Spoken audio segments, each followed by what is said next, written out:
உலக தமிழர்களுக்கு வணக்கம். நான் உங்கள் வெங்கிரத்னம். லேப்டாப் மோசடி. என்னது லேப்டாப்ல மோசடியா? சவுக்கு சங்கரே லேப்டாப்ல மோசடிலாம் இல்ல, சரியா செஞ்சிருக்காங்க அப்படின்னு சொன்னாரு. நீங்க என்ன லேப்டாப் மோசடின்னு சொல்றீங்க அப்படின்னு கேட்கலாம். திமுக காரங்க எது செஞ்சாலும் அதுல பின்னாடி ஒரு மோசடி இருக்கும் அப்படின்னு ஆழமா நம்புறவன் நானு. அதனால இன்னைக்கு அதை பத்தி டீட்டெயில்டா பேசுவோம். அதுக்கு முன்னாடி ஆப்ப தேடி தேடி தேடி தேடி போய் நான் அந்த ஆப்ல தான் உட்காருவேன் அப்படின்னு சொல்லிட்டு விடாப்பிடியா உட்கார்றது திமுக காரர்களோட வேலையா போச்சு. அப்படி ஒரு ஆப்பா தான் இந்த லேப்டாப்பும் சேர்ந்திருக்கு. அப்ப இது லேப்டாப் இல்ல, லேப் ஆப்பு அப்படின்னு வேணா நம்ம எடுத்துக்கலாம். 2006 2011 திமுக ஆட்சி காலகட்டம். உங்களுக்கு எல்லாம் தெரியும், இலவச வண்ண தொலைக்காட்சி பெட்டி, கலைஞர் டிவி. ரொம்ப நல்ல திட்டம் உண்மையிலேயே. அன்னைக்கெல்லாம் டிவி வாங்குறது அப்படிங்கிறது நிறைய பேரோட கனவா இருந்துச்சு. பக்கத்து வீட்டுல போய் டிவி பார்ப்பாங்க, எட்டி பார்த்தா ஜன்னலை மூடுவாங்க, அவங்க இஷ்டத்துக்கு வைக்கிற சேனலை தான் பார்க்க முடியும். இப்பெல்லாம் இருந்த காலகட்டத்தில் அந்த திட்டம் உண்மையிலேயே பயனளிக்கக்கூடிய ஒரு திட்டம். பட் அதுதான் திமுகவுக்கு ஆப்பாவும் வந்த திட்டம். இந்த 2G ஊழல், மெகா ஊழல் உலகம் முழுக்க பேசப்பட்டுச்சு. தமிழ்நாட்டுக்காரன்னா திருட்டு பய அப்படிங்கிற அளவுக்கு பேச வைக்கப்பட்ட அந்த 2G புகழ் ராசாவோட ஸ்பெக்ட்ரம் ஊழல் இந்த வீடுதோறும் போய் சேர்ந்த டிவிகளாலதான் மக்கள்கிட்ட போய் சேர்ந்துச்சு. தானா ஆப்ப தேடி உட்காந்துட்டாரு. கருணாநிதி ஆட்சியோட மின்வெட்டு, நில மோசடி, எல்லா கர்மமும் வீடு வீடா கொண்டு போய் சேர்க்கறதுக்கு காரணமா இருந்தது கருணாநிதி கொடுத்த அந்த டிவி அப்படிங்கிறது தான் ரொம்ப ஒரு தனக்குத்தானே ஆப்பு வைக்கக்கூடிய ஒரு விஷயமா இருந்துச்சு. அதே போலதான் இந்த லேப்டாப்பும், லேப்டாப்னே நான் சொல்லல, லேப் ஆப்பு. இந்த ஆட்சிக்கு லேட்டாக அடிக்கப்பட்ட ஆப்பு, தனக்குத்தானே நமக்கு நாமே திட்டத்தின் அடிப்படையில் ஸ்டாலின் சொந்த செலவில் வைத்துக் கொண்ட சூனியம் அப்படின்னு கூட இதை நாம சொல்லலாம். அதுக்கு முன்னாடி நம்ம திராவிட அப்பா இருக்காரு, டோப்பா அப்பா, அவரு திருவள்ளூர்ல பேசும்போது, மக்களே உங்களோட கனவுகளை சொல்லுங்க, எங்க ஆட்சி அதை நிறைவேற்றி கொடுக்கும், கனவு காணுங்கள். பெரிய அப்துல் கலாம் இவரு, கனவு கண்டு சொன்னோம்னா அறுத்து தள்ளிடுவாரு அப்படிங்கிற மாதிரி பேசினாருல்ல. சரி நம்மளும் கனவு கண்டு பார்ப்போம் அப்படின்னு சொல்லிட்டு கண்ணை மூடுனா, இப்ப ஸ்டாலின் என்கிட்ட கேக்குறாரு, எப்பா தம்பி உன் கனவு என்னப்பா, 24 மணி நேரமும் என்ன கழிவு ஊத்திக்கிட்டே இருக்கியே, உன் கனவு தான் என்னப்பா? அடா அது ஒண்ணும் இல்லப்பா, நீ ஆட்சிக்கு வந்த 4.5 வருஷத்துல நிம்மதியா தூங்கவே இல்லை, அப்புறம் எங்கேயா கனவு வரும்? நீங்க ஆட்சிக்கு வந்த நாள்ல இருந்து தூக்கம் போச்சியா, நிம்மதியா தூங்க முடியலையா, எப்படியா கனவு வரும்? பொம்பளை புள்ளியோ பள்ளிக்கூடத்துக்கு போயிருக்கு, ஐயோ எந்த கஞ்சா குடிக்கி எங்க என்ன பண்றானோ, நெஞ்சில நெருப்ப கட்டிக்கிட்டு அலையிறோம், எப்படி தூக்கம் வரும்? இரவு நேரத்துல போய் படுத்தோம் அப்படின்னா, ஐயோ கரண்ட் பில்லு ஏறி போச்சே, வீட்டு வரி ஏறி போச்சே, கடன் வாங்கணுமே, என்ன பண்றது ஏது பண்றது, சின்னது சொன்னிச்சின்னு நம்பி போய் நகையெல்லாம் அடவு வச்சனே, எல்லாம் ஏலம் போயிடுச்சே, என்ன பண்றது, ஒன்னோட ஒண்ணு நினைச்சு நினைச்சு எங்களுக்கு தூக்கமே வரல மிஸ்டர் முத்துவேல் கருணாநிதி ஸ்டாலின் அவர்களே. பேனை போடணும்னு ஆன் பண்ணா கூட ஐயோ கரண்ட் பில்லு ஏறி போவோமே அப்படின்னு பயப்பட வேண்டியதா இருக்கு. எப்படி தூக்கம் வரும்? தூக்கம் வந்தா தானே கனவு வர்றது. நீ ஆண்டு கழிச்ச லட்சணத்துக்கு 4.5 வருஷமா நாங்க தூக்கத்தை தொலைச்சதுதான் மிச்சம் மிஸ்டர் முத்துவேல் கருணாநிதி ஸ்டாலின் அவர்களே. அதையும் மீறி ஏதோ இயல்பாவே 2-3 நாளா தூங்கல, ஏதோ அசந்து இன்னைக்கு நானா தூங்கிட்டேன் அப்படின்னு தூங்கினாலும் அப்படிங்கிற மாதிரிதான் கனவு வருது. எவனோ கனவுல கஞ்சா உடிக்கி கஞ்சாவை போட்டுட்டு ரீல்ஸுக்காக நம்ம வெட்டுற மாதிரியே கனவு வருது மிஸ்டர் முத்துவேல் கருணாநிதி ஸ்டாலின் அவர்களே. என்ன பண்றது? அது கனவு இல்ல, எங்க ஆட்சியில புள்ளிங்களுக்கு கொடுக்கப்பட்ட ஒரு அனுமதி அப்படின்னு சொல்லி வைக்கலாம். நீங்க நான் கேவலமா ஒரு ஆட்சியை நடத்திட்டு கனவு காணுங்கள் கனவு காணுங்கள்ங்கிற, கனவு கண்டா கள்ள சாராயத்துல செத்தவன் குடும்பம் கதறது என் காதல உழுவுது மிஸ்டர் முத்துவேல் கருணாநிதி ஸ்டாலின் அவர்களே. தூக்கம் எப்படி வரும்? அதையும் மீறி படுத்து தூங்கணும்னா, கரூர்ல எந்த தப்பும் செய்யாத அப்பாவிகள் 41 பேர் செத்தாங்களே, அவங்க குடும்பத்தோட கதறல் என் கனவுல வருது, காதுல கேக்குது, எப்படி என்னால தூங்க முடியும்? அதையும் மீறி படுத்து தூங்கணும் அப்படின்னா, மாமனும் மருமும் 30,000 கோடி அடிச்சுட்டான் அப்படின்னு பிடிஆர் பழனிவேல் தியாகராஜன் பேசுனது என் காதுல கேட்டுக்கிட்டே இருக்கு. அதனால அவர் அமைச்சர்ல இருந்து தூக்கி டம்மி ஆக்குனீங்கல்ல, திமுகவுல இருந்த ஒரே ஒரு அறிவாளி அவரையும் தூக்கி டம்மியா போட்டீங்கல்ல.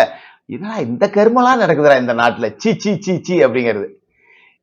அதையும் மீறி படுத்து எப்பா முருகா எப்படியாவது என்னை காப்பாத்துப்பா, தூக்கம் வரலப்பா, மன உளைச்சல் ஆகுதுப்பா அப்படின்னா, முருகன் திரும்ப என் கனவுல கத்துறாரு, ஏண்டா டேய் ஒரு தீபத்த வக்கத்த பயலோடா நீங்க என்கிட்ட வேண்டீங்களடா அப்படின்னு முருகன் கேட்கறது என் காதுல உழுது. எப்படி தூக்கம் வரும் மிஸ்டர் முத்துவேல் கருணாநிதி ஸ்டாலின் அவர்களே? என்னமோ கனவு கண்டுட்டா பூராத்தையும் அறுத்து தள்ளிடுற மாதிரியே பேசுறீங்க. எனக்கும் தான் கனவு. இப்ப நான் சொல்றேன், எனக்கு கனவு வருது. குடும்பத்தோட எங்கேயாவது ஓடி போயிடுங்க ராஜினாமா பண்ணிட்டு. இதான் என் கனவு. ஓடி போறீங்களா? திமுக தலைவரா உங்க குடும்பத்தை இல்லாத இன்னொருத்தன் கனவுல வந்த தலைவரா வந்த மாதிரி நான் கனவு கண்டேன். உங்களால நிறைவேற்றி தர முடியுமா? சொல்லுங்க. பரம்பரையா கொத்தரிமைகளை வளர்த்துக்கிட்டு இருக்கீங்க. இன்னைக்கு அமைச்சர், நாளைக்கு அவன் மோகன் அமைச்சர், அவன் மோகன் நாளைக்கு அமைச்சர்.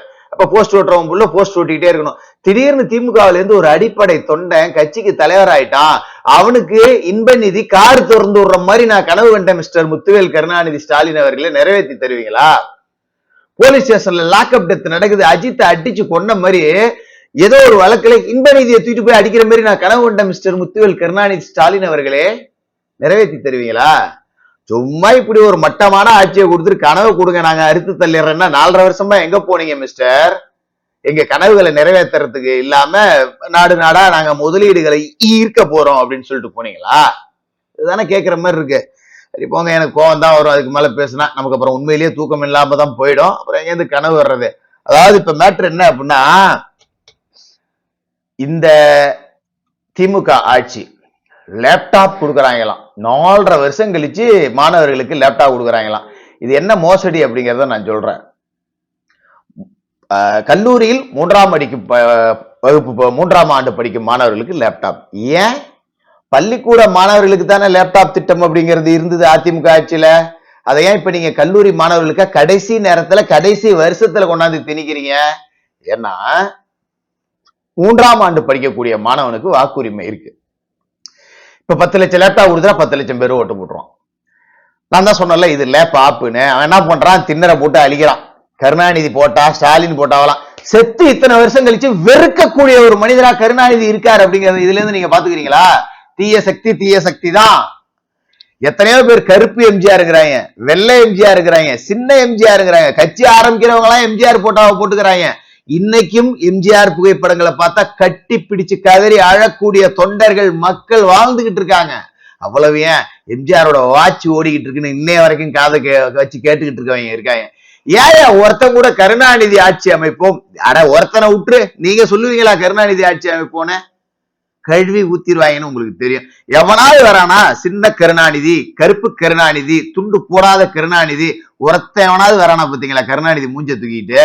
வரமாட்டாங்க. ஏன்னா ஒத்த கருணாநிதியவே மக்கள் வெறுத்து ஒதுக்குறாங்க. இன்றைய தலைமுறை கருணாநிதி ஆட்சியே கூட பார்த்திருக்க மாட்டாங்க.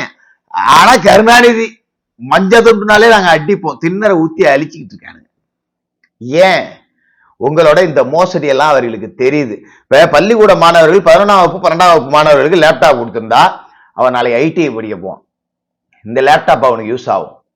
நாளைக்கு பாலிடெக்னிக் படிக்க போவான், தொழில்நுட்ப கல்லூரியில போய் படிக்க போவான், டிப்ளமோ படிப்பான், இந்த லேப்டாப் அவனுக்கு யூஸ் ஆகும். இன்னும் பல பேரு 11ஆம் வகுப்பு 12ஆம் வகுப்பு முடிச்சுட்டு சொந்த தொழில் செய்வான், இல்ல அவனுக்கு ஏதாவது கடை இருக்கும் பார்ப்பான், இல்ல வழக்கறிஞருக்கு படிப்பான். இப்படி எத்தனையோ பேர் படிப்புகள் சிதறும். அதெல்லாம் முடியாது, நான் அரசு கல்லூரி மாணவர்களுக்கு மட்டும்தான் லேப்டாப், அதுவும் 3ஆம் ஆண்டு மாணவர்களுக்கு மட்டும்தான் லேப்டாப்ங்கிறப்ப அப்ப தொழிற்கல்வி படிக்கிறவனுக்கு லேப்டாப் தேவையில்லையா? தொழில்நுட்ப கல்லூரி படிக்கிறவனுக்கு லேப்டாப் தேவையில்லையா? என்ன ஏமாத்து வேலைங்க இது? இது மோசடி இல்லாம என்ன அப்புறம்? இப்ப 11ஆம் வகுப்பு 12ஆம் வகுப்பு லேப்டாப் கொடுத்தாச்சு, அவன் எங்கேயோ போய் ஏதோ படிச்சுட்டு போறான். நீ குறிப்பிட்டு இவனுக்கு தான் கொடுப்ப அப்படிங்கறத இவனை எல்லாம் ஏமாத்த அலையிற அப்படின்னு தானே அர்த்தம். அப்ப இது மோசடி இல்லாம என்ன? உங்களால தொடர்ந்து லேப்டாப் கொடுக்க முடியாது. அதோட நிதிநிலை என்னன்னு உங்களுக்கே தெரியும். நீங்க ஆண்டு கழிச்ச லட்சணத்துக்கு 5 லட்சம் கோடி கடன் வாங்கி கழிச்ச லட்சணத்துக்கு 65,000 கோடி வட்டி கட்டிக்கிட்டு இருக்கிற லட்சணத்துக்கு. அப்ப 3ஆம் ஆண்டு மாணவர்களுக்கு மட்டும் கொடுக்குறோம்னா இந்த ஒரு செட்டு கொடுத்துருவோம், அந்த 10 லட்சம் பேர் ஓட்டு போட்டுருவாங்க. அவன் போடவே மாட்டேங்கிறான். எட்ராம் முதல்ல திண்ணற ஊத்துறா, கருணாநிதி மூஞ்சில நல்லா ஊத்தி ஊற வச்சு தேடாங்கிறான். இங்கிட்ட ஸ்டாலின் மூஞ்சில அது ஆல்ரெடி ஊத்துற மாதிரி தான் இருக்கு, இருந்தாலும் பரவாயில்ல அப்படியே தேய் சரியா போயிடும் அப்படிங்கிற மாதிரி தேய்ச்சி அழிச்சுக்கிட்டு இருக்கானுங்கன்னா எந்த அளவுக்கு மாணவர்களால நீங்க வெறுக்கப்படுறீங்க. மேல ஸ்டிக்கர் ஓட்டுறான், அடுத்தவன் திட்டத்துக்கு நீங்க ஸ்டிக்கர் ஓட்டுனீங்க, இன்னைக்கு உங்க மூஞ்சிலே அவன் ஸ்டிக்கர் ஓட்டுறான், அழிக்கிறான். அசிங்கமா போனாலும் பரவாயில்ல 1 ரூபாய் காயினை போட்டு சுரண்டான். இவ்வளவுக்கு மக்களால நீங்க வெறுக்கப்படுறீங்க. இவ்வளவு வெறுப்புகளையும் வச்சுக்கிட்டு நீங்க கனவு காணுங்க அப்படின்னா உங்களை அழிக்கிறது தான் எங்க கனவு. லேப்டாப்ல உங்க உருவத்தை அழிக்கிறோம், தேர்தலில் உங்க கட்சியவே அழிக்கிறோம், உங்க குடும்பத்தையே அழிக்கிறோம். இதுதான் இன்றைய இளைஞர்களோட சூளுரை. எவ்வளவு நாளுங்க நீங்க ஏமாத்துவீங்க? இந்த தலைமுறையெல்லாம் அவ்வளவு சீக்கிரம் ஏமாத்திர முடியாது. தட்டினா அடுத்த செகண்ட் தூக்குவான். இவட கருணாநிதி காலம் மாதிரி அப்படியே அடுக்குமொழியில பேசிக்கிட்டே போயிட முடியுமா? அப்ப ஏமாந்துருவாங்களா எல்லாரும்? அன்னைக்கு இருந்தாங்க 4 மணி 5 மணி விடிய காலம் வரைக்கும் உட்காந்து கருணாநிதி பேசுவார், நாவலர் பேசுவார், அண்ணாதுரை பேசுவார் அப்படின்னு வெயிட் பண்ணி காத்துக்கிட்டு இருந்தாங்க. இப்பெல்லாம் பேசுறாங்களா? அவன் பார்த்தா கத்திட்டு போறான். போ, வாழத்தாறு எடுக்க வேணா நான் வரேன். உடன்பிறப்புகளோட பொழப்பே இதுதான். ஸ்டாலின் வர்றாரா? அந்த ஆளு மட்டும் வந்துட்டு போறாரு. போனா வாழைத்தாறு கிடைக்கும், நொங்க இருக்கலாம், பழங்கெல்லாம் மாட்டி விட்டு இருப்பாங்க, பிச்சுட்டு வரலாம். இப்பெல்லாம் வாழைத்தாறு கையில பிடிச்சி இழுத்துட்டு இருந்தாரு. இப்ப வரும்போதே அருவா எடுத்துட்டு வராங்க. இதான் புள்ளிங்களை கத்தி வச்சுட்டு சுத்து ஒரு வாழைத்தாறு வெட்டுற எடுத்துட்டு வர்றதுல என்ன தப்பு அப்படின்னு சொல்லிட்டு அவனா பாட்டுக்கா எடுத்தாந்து அவன் பாட்டுக்கா கொத்தி வீட்டு ஊத்திட்டு போயிட்டு இருக்கான். அப்ப வர்றவன் முழுக்க வாழைத்தாருக்கு தான் வரானே வழியே உங்க வாயிலேருந்து வரக்கூடிய அப்படியே அந்த முத்தமிழ் வித்தகரோட பேரன் பையன் அப்படின்னு சொல்லிட்டு ஒருத்தரும் வரல. ஸ்டாலின் கருணாநிதி குடும்பம் அப்படின்னாலே வெறுக்க தொடங்குறாங்க மக்கள். இந்த வெறுப்போட உச்சம் அப்படிங்கிறது திமுகவோட அழிவுலதான் இருக்கு. 2026 தேர்தல் நிச்சயமா அதை காட்டும். கனவு காணுங்கள், கனவு காணுங்கள், கனவு காணுங்கள்னு சொல்லிக்கிட்டே இருந்தீங்கல்ல, மக்களோட கனவு திமுகவோட அழிவு தான். அதை நினைவாத்துறது எப்படி அப்படிங்கிறது அவங்களுக்கே தெரியும். 2026 அதை செஞ்சு காட்டுவாங்கன்னு நம்புறேன். தொடர்ந்து பேசுவோம்.